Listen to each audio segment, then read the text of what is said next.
Greg, I want to ask you about the politics of what we're watching in Georgia. Georgia Congresswoman Nikema Williams, she called out Governor Kemp today as a Trumper in disguise. Take a listen. Governor Brian Kemp, he might be saying this or that about what he wants the Republican Party to talk about, but this is political for him. He's not standing on the side of democracy. Brian Kemp is still the party of Trump, and he's still going along with all of the other things that Trump is supporting.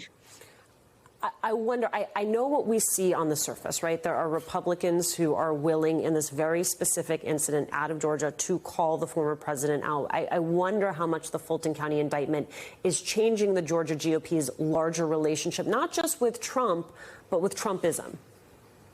Yeah, and there's two factions of Georgia Republicans. There's those who called the former president out, and then there's the sort of MAGA wing, the Marjorie Taylor Greene, the Lieutenant Governor Burt Jones, the head of the state Republican Party, David Schaefer, and his successor, Josh McKoon. They're all more aligned with Donald Trump. But either way, look, they see the polls. There was a poll that came out this weekend at a Republican conference where Donald Trump was not invited to. This was full of folks who are ready to move on from the former president. And there was a hush in the room as the poll showed that Donald Trump has 53% of the support of Georgia Republican primary voters.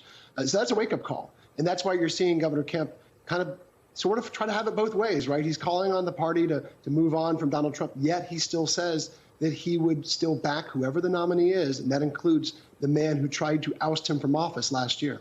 Yeah, that loyalty pledge is very thorny. Lisa, some of Trump's alleged acts of conspiracy, they are tweets.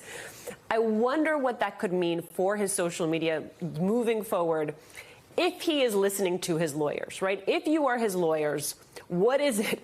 Juanita, I understand that headshake. I think we all do. So big if, asterisks all around it. I mean, what then does it look like? Then he just is much more careful.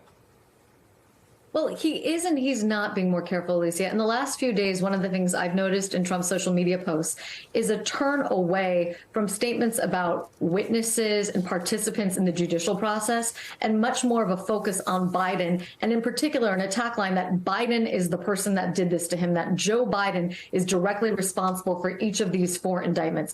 Why is he doing that? One, because it's politically advantageous for him to make this about a battle between him and Joe Biden. But on the other hand, the other reason he's doing it is because he's flirting with the rules here, right? By talking about President Biden and not anybody who's directly implicated in these legal proceedings, he's hoping to stay on the right side of the line with respect to the rules that judges have set forward for him to avoid triggering his conditions of release and making his current legal situation any worse for him.